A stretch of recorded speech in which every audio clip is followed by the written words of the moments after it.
মেয়েরা নাকি সারাদিন খায় আর ঘুমায় আর স্বামীর টাকায় ফুটানি করে। আসলেই কি জীবনটা এত সোজা? আসসালামু আলাইকুম, আমি মারিয়া আবারও একটি নতুন ভিডিও নিয়ে আপনাদের সামনে হাজির হলাম। সবাই কেমন আছেন?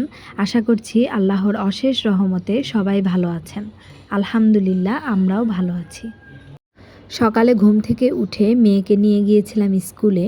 স্কুল থেকে এসে খাওয়া দাওয়া শেষ করে বেশ কিছু টুকটাক কাজ করে নিয়েছি। আর এদিকে আমার মানি প্ল্যান্টের গাছগুলো আমি একটু রোদে দিয়েছিলাম, এখন আবার জায়গা মতো রেখে দিচ্ছি। রোদ তো চলে গিয়েছে। রাতে যতটুকু সময় ঘুমোতে পারি ততটুকু সময় মনে হয় নিজের। তারপর থেকে শুরু হয়ে যায় সংসারের বিভিন্ন ধরনের কাজ। বাচ্চা কাচ্চা সামলানো, ঘর সামলানো, সংসারের সব কাজ করা, রান্না বান্না করা, এইসব কি অনেক সহজ কাজ?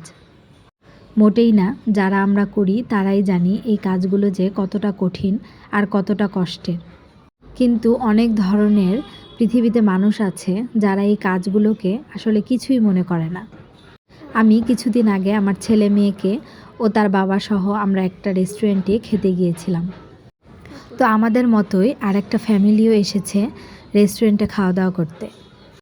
তারা একটা টেবিলে বসেছে, সেই টেবিলটা তাদের পছন্দ হয়নি, কারণ টেবিলটা একটু নোংরা ছিল, তাই তারা আর একটা টেবিলে চলে যায়।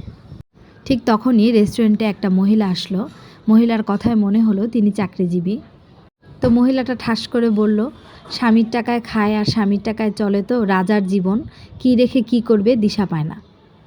ওই ফ্যামিলির মানুষগুলি কথাটা না শুনলেও আমি মহিলার কথাটা শুনে ফেলেছি। শুনে তো হা হয়ে গিয়েছি। হায় হায়, এ কেমন কথা!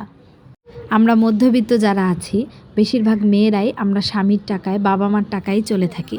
তাই বলে কি আমাদের রাজার জীবন? সংসার সামলানো, বাচ্চা সামলানো, এগুলি খুব একটা সহজ কাজ না। তিনি যেহেতু চাকরি করেন, তো খুব স্বাভাবিকভাবেই তিনি এগুলি বুঝবেন না। অনেক সময় হাজব্যান্ডরাও যখন অফিস শেষ করে বাসায় আসে তখন বলে, সারাদিন কি করো? শুয়ে শুয়ে মোবাইল টিপো আর ঘুমাও। না রে ভাই, আমরা মেয়েরা সারাদিন ঘরে শুয়ে শুয়ে মোবাইল টিপি না আর ঘুমাই না, আমাদেরও অনেক কাজ থাকে। সবাই সবার কাজকে সম্মান করব।